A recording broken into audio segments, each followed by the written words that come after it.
Alright,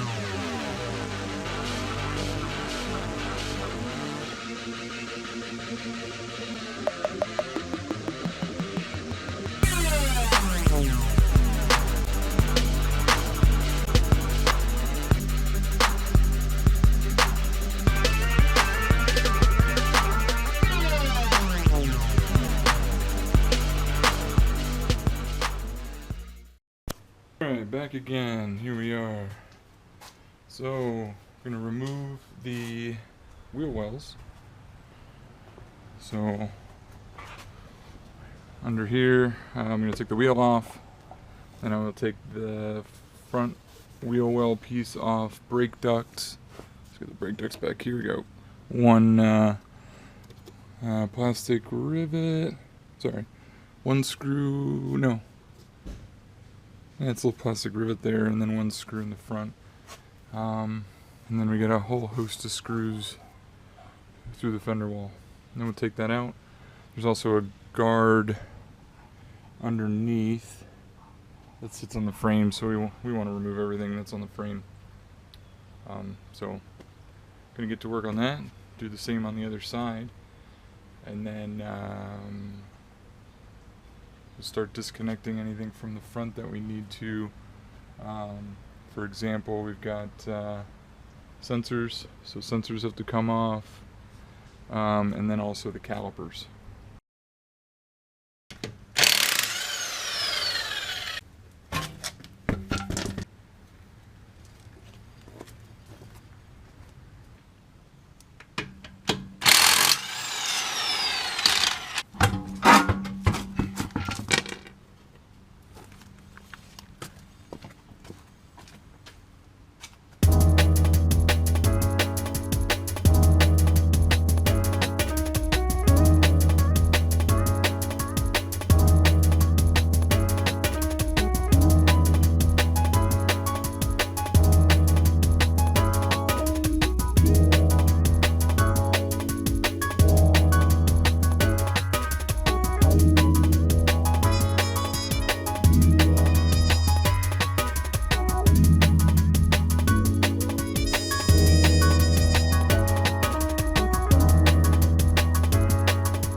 A little goodies you find.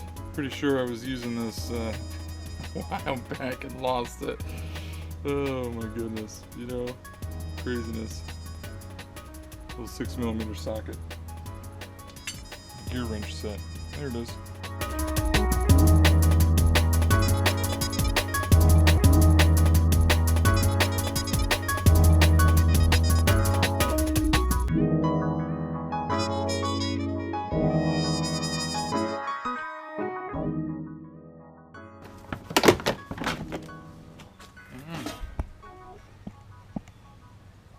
Fender wall.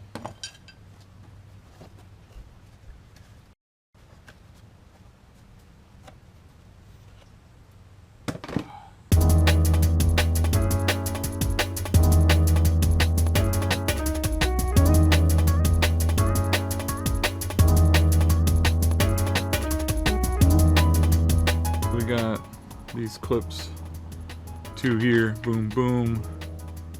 And then we got a screw here and another clip here. And then that should free this little bottom part that's connected to the subframe.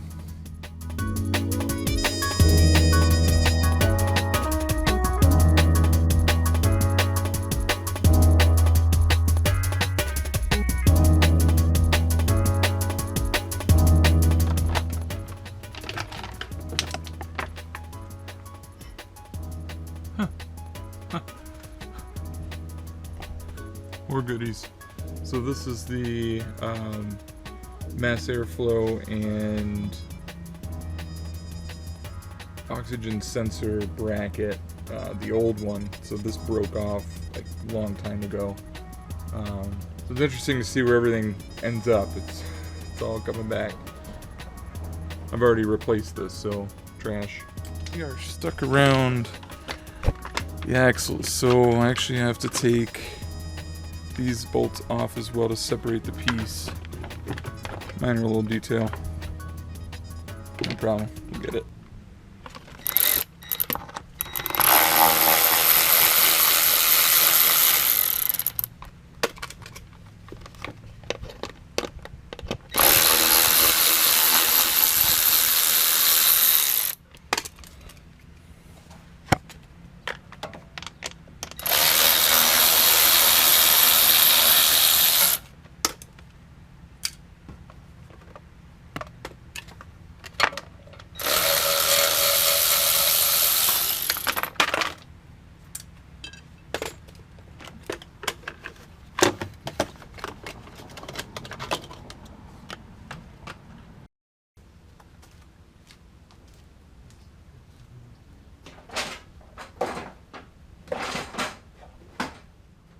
Let's get those.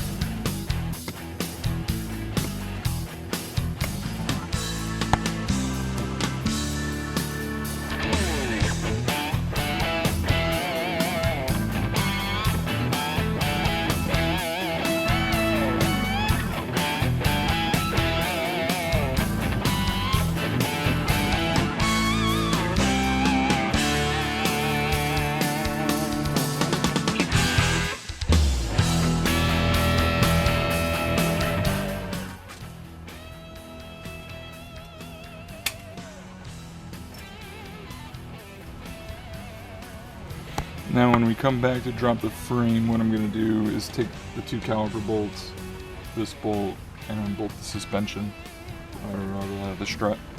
So this, that, 2 back here, internal hex.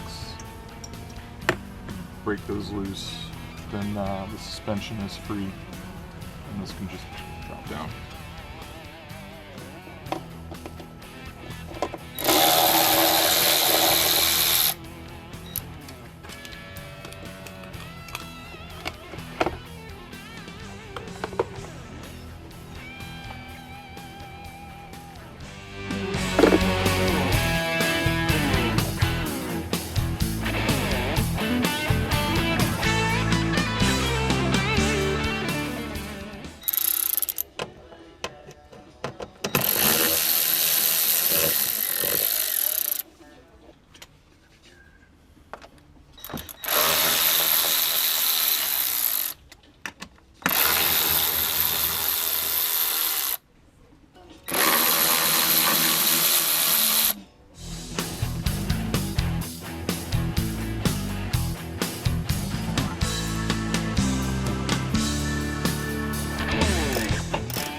The ABS sensor brown, so, and the connectors are the same, so be really careful here.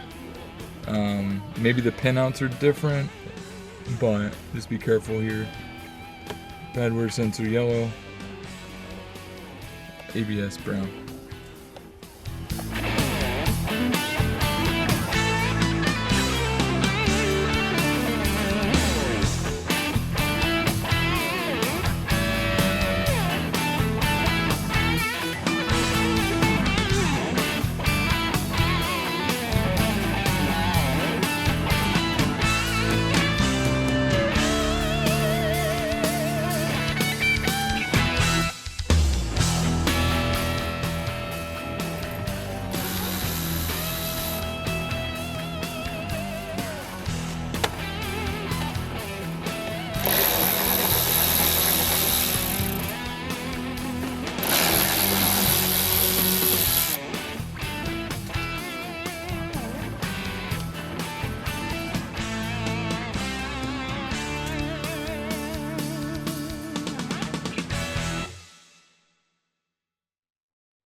Alright, so got a couple things here. Alright, so there's a bracket for this hydraulic line that we gotta get rid of, because that runs into the subframe. So this bracket here, and then we got the ground line, engine ground we need to get here.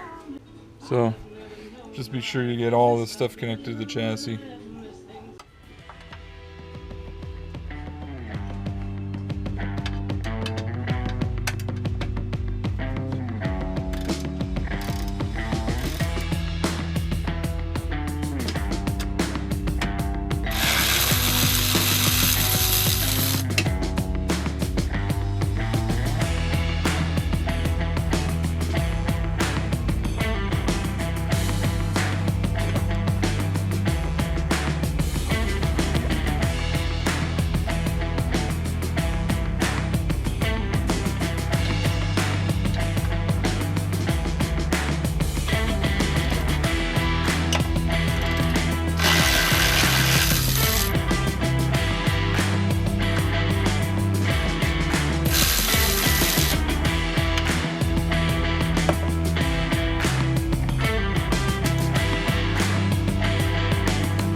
Alright, next here we've got the coolant feed line from the heater box. So we're going to pull that line. Be careful here because there is residual coolant left over in this line. Even though you've drained the system, there are highs and lows in the system here. So there will be some leftover coolant. We've seen this a lot. Especially with this application, there's just a lot of leftover coolant in the system even though you drained it. So be sure to plug it there. Get yourself a catch can underneath, and when you pull that line, just expect a little bit of coolant. We also got a vacuum over here, so we're gonna have to disconnect this vacuum pump. There's one vacuum line that we can disconnect, that runs to the chassis side. So just make sure you get that one. And then working around over here, back to this side, we got fuel line, so low pressure fuel line right here. So we got to pull that. You got coolant lines running, or the single coolant reservoir feed line running up. You've also got the alternator feed here, the positive lead, which you can see in the front of the screen here. That's disconnected from under that red cap. So just make sure you got that disconnected. There's a steering linkage buried under these tubes, and then you have a clip where your heater feed hose, where your coolant feed hoses are. So disconnect that clip. And then you got a clear view here to your steering linkage. Hard to see with the shadows, but there's the steering linkage screw straight through there. And we are going to get in there and disconnect that steering linkage, and we should pretty much be fully disconnected between chassis and engine from the top side here, especially once we get our coolant reservoirs disconnected and everything. So we'll continue on this stuff and make sure that this is all disconnected. There's the ECU here. We'll make sure that's all disconnected. We'll get to that segment in a bit, and the AC lines. So stick with us here, and we'll keep cranking away on this.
Alright, so we'll continue on with the ECU wiring here. You can see it's a rat nest of wires.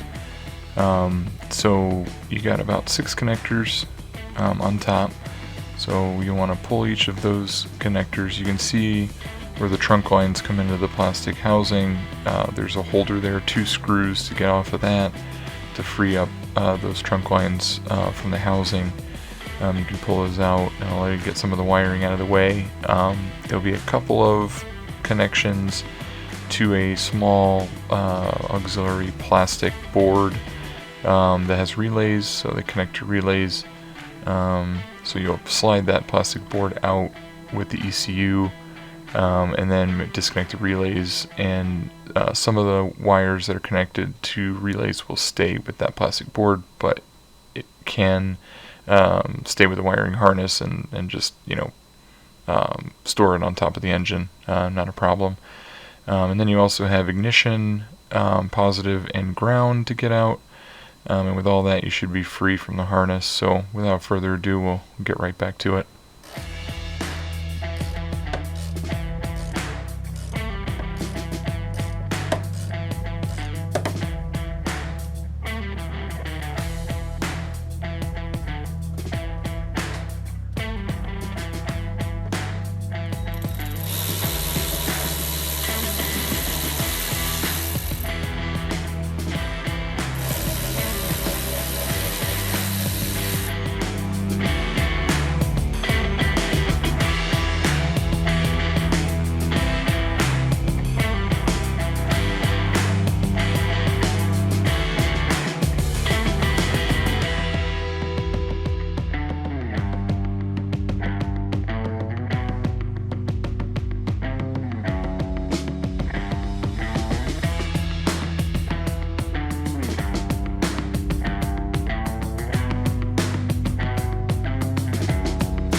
Rat's nest in here.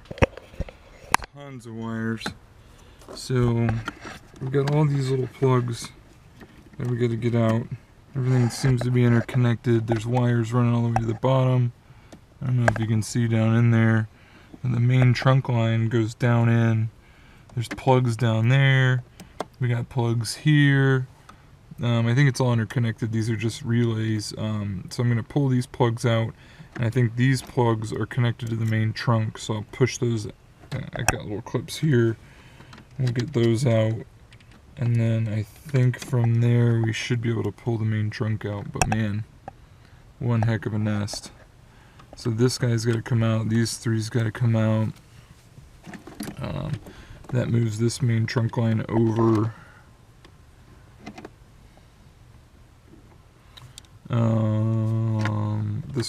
These three have to come out. Then I gotta figure out where this trunk's running down to and try to pull that stuff out. I think it's just these connectors that they just interconnect there. And they loop around, so I think that's gonna be it for the main trunk. And then on the other side, we got other problems. There's things running all around. I don't know if you can see. But there's fuses, there's a connector there.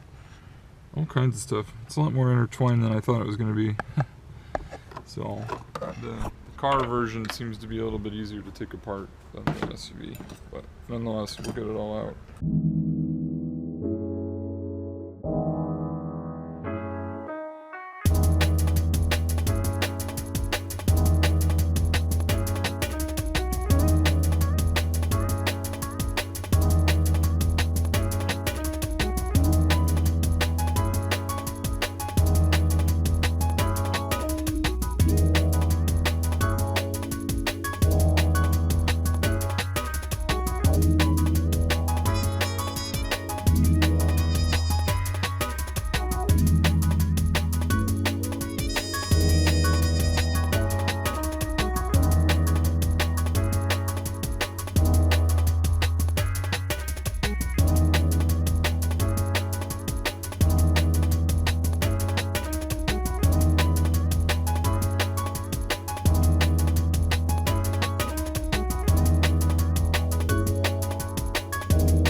Guys all go on the back, on the main trunk.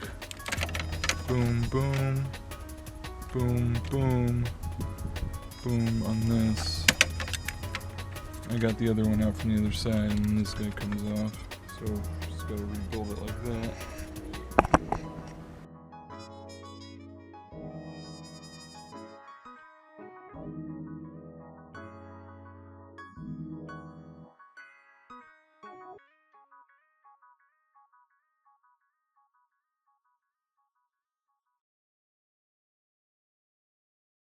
Little guy here.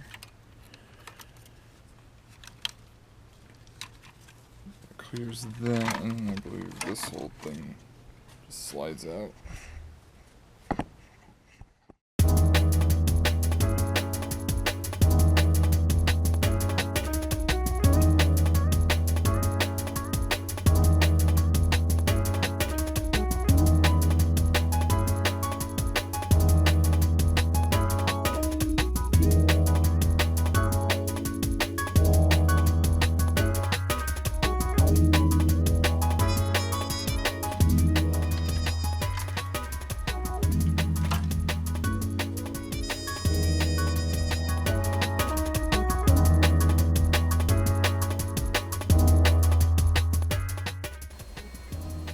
Okay, and with that, with much tribulation, we're able to get all those plugs out, get that board and all the relays disconnected and everything disconnected. What I'm doing here is I'm sliding the ECU holder with ECU back in to its housing, and then I'll put the cover back on for weather protection. That'll keep it protected from the weather, much as it would if it was still connected to the vehicle. So we'll get right back to it after that. All wiring is disconnected, and we'll continue on.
now we're going to start to take out, I wasn't going to take out the coolant reservoir, but there's coolant lines running from it to the radiator.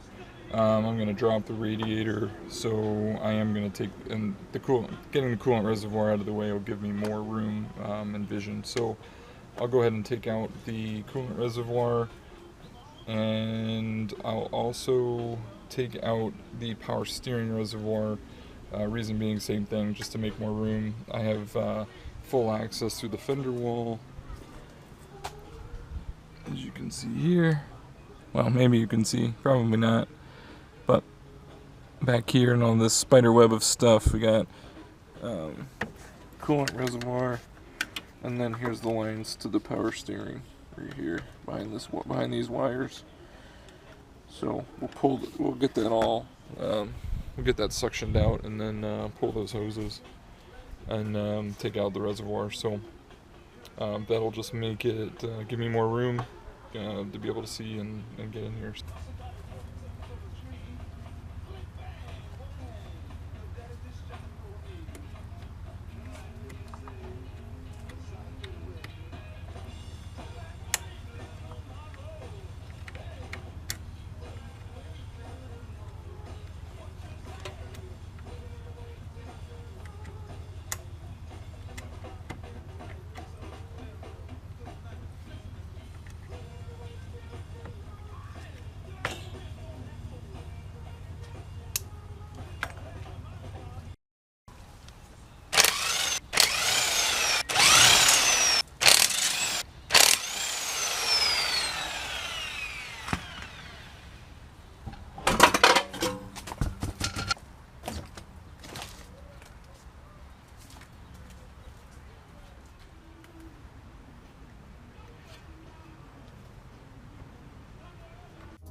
Reservoir is free.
in customer satisfaction. Okay, I got you.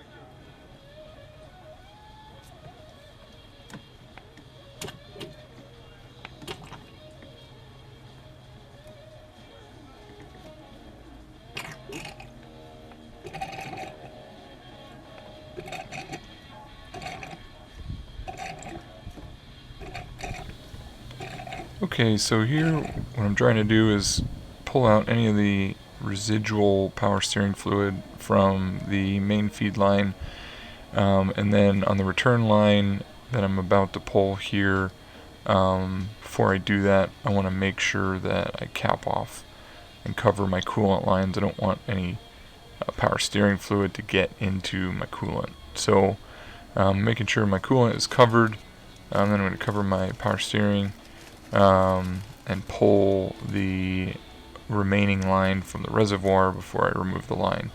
So you can see me covering the coolant, and then here's my cover for the power steering, and then I'm going to pull the connector from the reservoir and take out the reservoir, avoiding getting power steering fluid in the coolant line.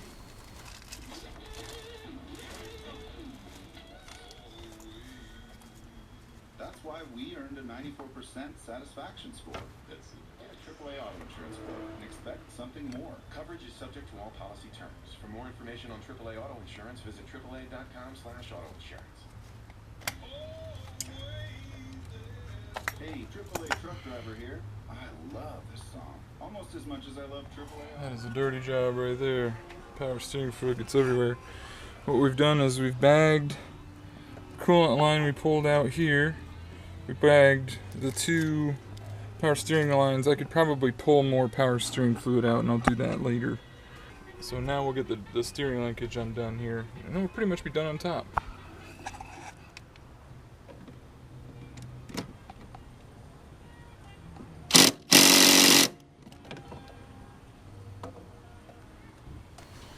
Alright, so what's happened here is the torque needed to loosen that bolt was just a little bit more than I had in the impact. So what I'm doing here is attaching a breaker bar, breaking it loose. You can use a larger, higher torque impact as well, just to break that thing loose. And then once your screw is broken loose, you can get any powered ratchet or impact driver in there and pull it out.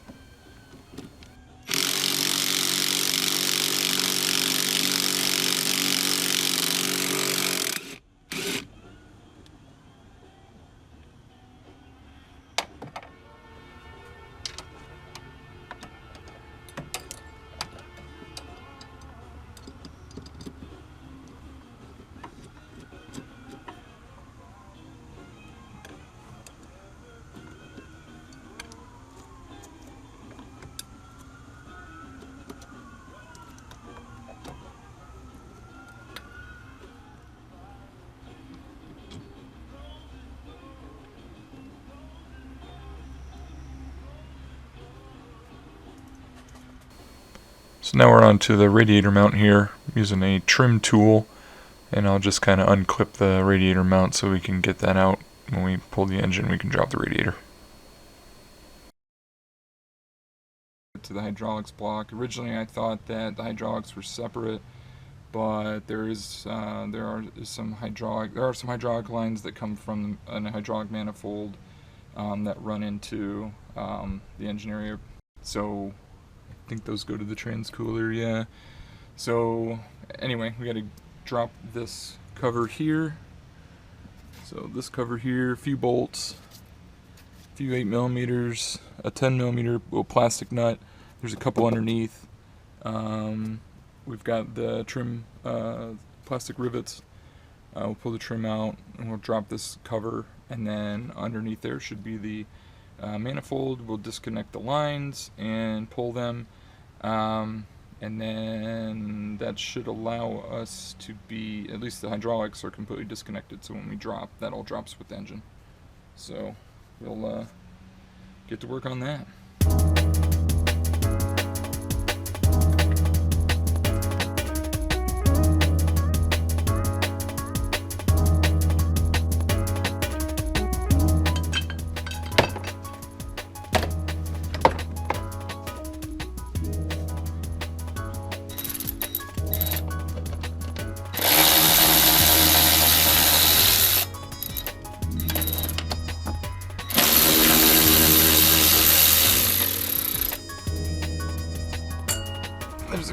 more here. There's a like a plastic nut here, and then another, plastic screw here.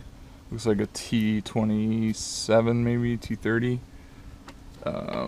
We've already got this out, and then there's a plastic nut here. So we'll get that guy out.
Now check this out.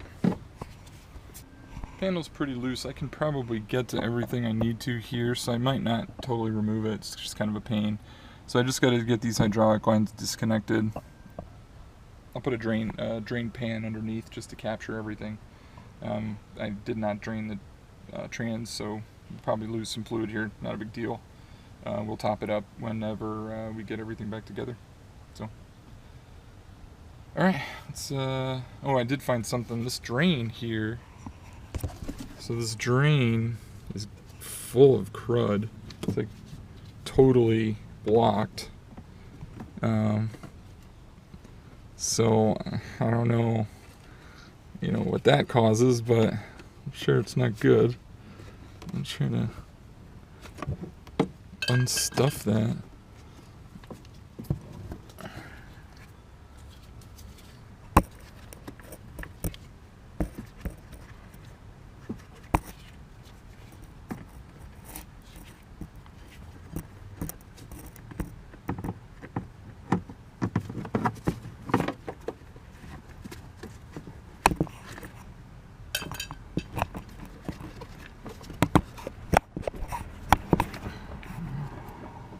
Tons of gunk coming out of there.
As I finish removing the last of these 4 hoses from the X-Drive hydraulic system, let's recap.